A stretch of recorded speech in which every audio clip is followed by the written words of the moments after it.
Hi, today I just wanted to do like a sit down chat video for this week's YouTube video, or for today's YouTube video. I wanted to talk about my story with alcohol slash how I got sober. I think that it's important for me to like recognize it, and also it could be helpful. My cat is down here. I don't know if you could see her, but she's down here. But yeah, I just wanted to chat about that because I feel like that could be helpful to both of us, and that's what today's video is going to be. Feeling a little nervous just because I never really talk about things, also don't really know how to put my feelings into words, so bear with me please. Sometimes I don't make a lot of sense. That's more than like half of the time I don't make a lot of sense, but stick with me, we can try to figure this out. And yeah, let's get right into it. I also just want to say that the day that I'm filming this, today, Thursday, the 25th, I am a week sober. Today is day 7, and it's hard, but we're getting through it. And I just wanted to share that before we got into everything. I don't even know where to begin or how to start this.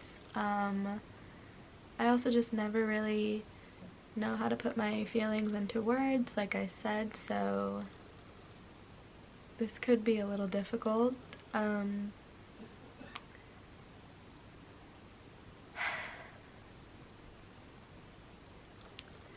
I started drinking when I was a freshman in high school, and I went to like a brand new high school. Like, I knew one other person that went to the high school, and there was thousands of people that went to the high school, and so I really did not have friends, and I wanted to fit in, so I started drinking because I was like, oh, I'm a teenager, this is what I'm supposed to do. And that's how it was in the beginning. I would drink because I thought that was the cool thing to do, and I thought that was something that I needed to do in order to have friends. And that continued for a while. Like, all throughout freshman year I would just drink, and I have a really addictive personality. Addiction runs in my family, so it started very quickly, and I didn't really notice it in the beginning just because I thought that I was having fun, and I thought that it was something, like I said, that I was supposed to be doing, then that like all teenagers did. And I was like, drinking so normal, this happens in high school, this is supposed to be happening, like I'm supposed to be doing this in order to fit in. And that quickly escalated. I started, like, whenever I would go to parties, I would just drink and drink and drink and drink and drink until I blacked out, and it was fun for nobody there.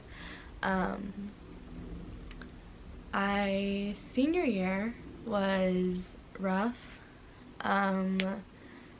That was when my alcoholism really started kicking in. Junior year I became really sad, and my depression was at like an all-time low, and I had started drinking a lot to combat the feelings, and that was when I feel like it all started going downhill. And that continued, but I didn't really, like, again, I didn't feel like it was a problem. I didn't notice anything until senior year when it got really, really, really bad. The holidays during, like any year, I have a rough time during the holidays. It's always been like that my entire life. Sorry. The holidays during senior year were rough. I spent like a month where I was completely drunk, and it was very, very, very, very, very unhealthy, and I made a lot of bad decisions. I was in an abusive relationship in the very beginning of high school, and whenever I would drink now, I would go back to that, and I would text my ex, and it was very, very, very harmful just because, one, she isn't a very good person, and two, I was in a relationship, I am in a relationship, and so that became a problem for me and my girlfriend, because just whenever I would get drunk, I would go back and do unhealthy things or reach out to unhealthy people that weren't good for me. So that became a big issue, and that was something that my like relationship was something that I had ruined because of my drinking, and that's something that I don't want to ruin again. And also I would be drunk at school. That became a big problem because senior year I just do not remember any of it, and I would constantly be drunk. I would bring it in my water bottle to school because I felt like I needed to have it throughout the day, like I couldn't live without it. And I think I started noticing that it was a problem when I started like hiding the fact that I was drinking, because before I would like tell everybody that I was drinking because I thought it was so cool, and I thought that that was what I was supposed to be doing for those people to like me. And so I would just tell everybody like, oh my god, I'm so drunk right now, I'm drinking on a Tuesday night, like how cool is that? Or I'm drunk at school, how cool is that? But then senior year I started hiding the fact that I was drunk, and I started not telling anybody and kind of isolating or being very out there when I was drunk, and just being over, like, just, I was just very overwhelmed with life, and I turned to alcohol, and it didn't really help. Like, looking back at it, like, I don't really know what I was seeking. At one point it was so I could feel, like I felt like either the meds that I was on or just something was making me not be able to cry or making me not be able to feel things, so then I would drink so I could cry and so I could feel things, because when I would drink it would amplify how I'm feeling. And then it became to a point where I could drink so I could numb how I'm feeling, or so I could just go to bed, or so I could just completely forget about everything. And it just, drinking was a really big problem senior year, and like it makes me sad looking back at it, because I just wasn't myself. I wasn't all there, and I made a lot of bad decisions. A lot of those decisions affected my relationship, and towards the end of senior year it got way too much for my girlfriend. My drinking was terrible. I was drinking 24/7. I would choose drinks over my girlfriend. I would put alcohol before her, and that just became too much for her. And I completely understand that. I get it. I can't blame her for that whatsoever. And we broke up in the end of May. Because like I said, it got too much for her, and I can't blame her for that. Like, she did what she had to do for herself, and that is completely understandable. And she was like, you need to fucking get help, like, you are out of control, you need to fucking go get help and get sober. And I spent like a week binging alcohol. I took a lot of pills. It was not a fun week.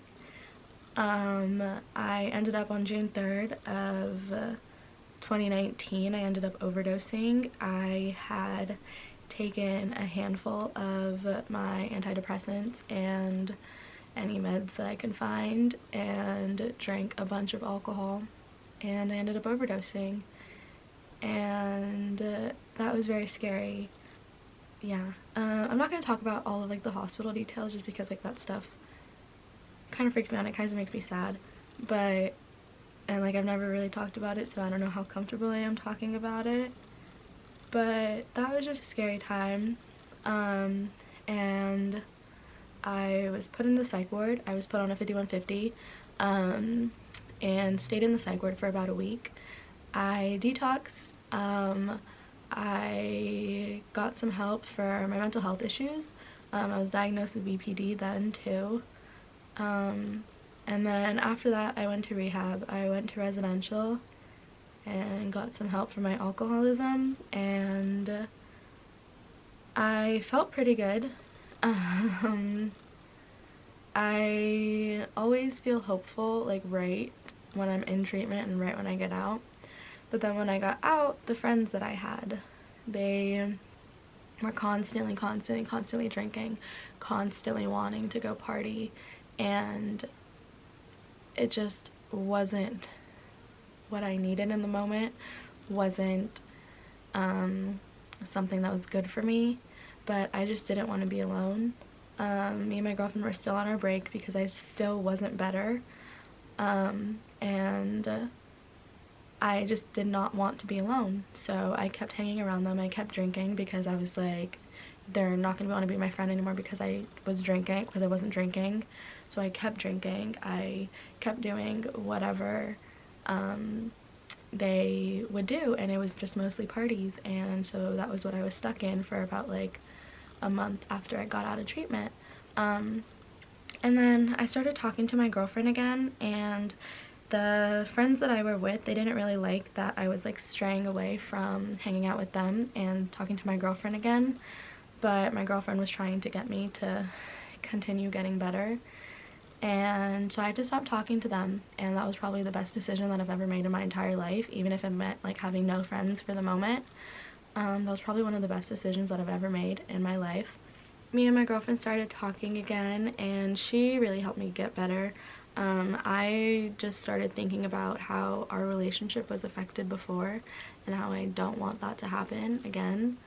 And I just stopped drinking, like hardcore, like cold turkey. Like I just stopped, and I was good. I continued being sober for a year, and I was over a year sober.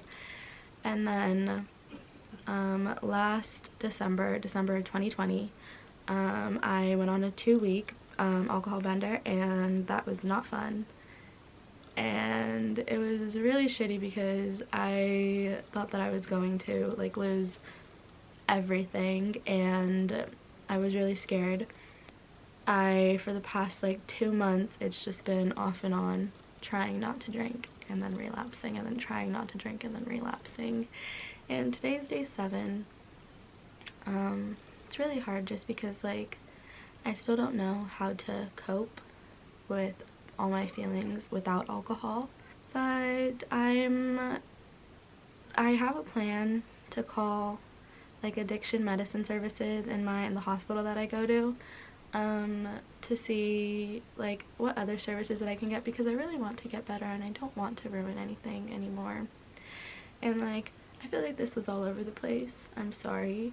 I just don't really know how to talk about this, so I feel like I didn't talk about it as well as I should have. I'm sorry. Yeah, I've never really talked about this, but like I can make any follow-up videos or anything, but like I think that was the best that I could have described everything. But yeah, that was it. I'm hopeful. I want to get better. I don't want to mess anything up anymore, and I know that I made a lot of bad decisions, but all I can do now is try to get better and try to focus on the future and making sure that that doesn't happen again. But yeah, that is it. I'm sorry if it didn't make any sense or if it wasn't what it should have been. I can answer any follow-up questions or make a follow-up video, but thank you for watching. I really appreciate it, and I always appreciate all of the love and support that I get on my TikTok and on here, and I love you all. Thank you for watching.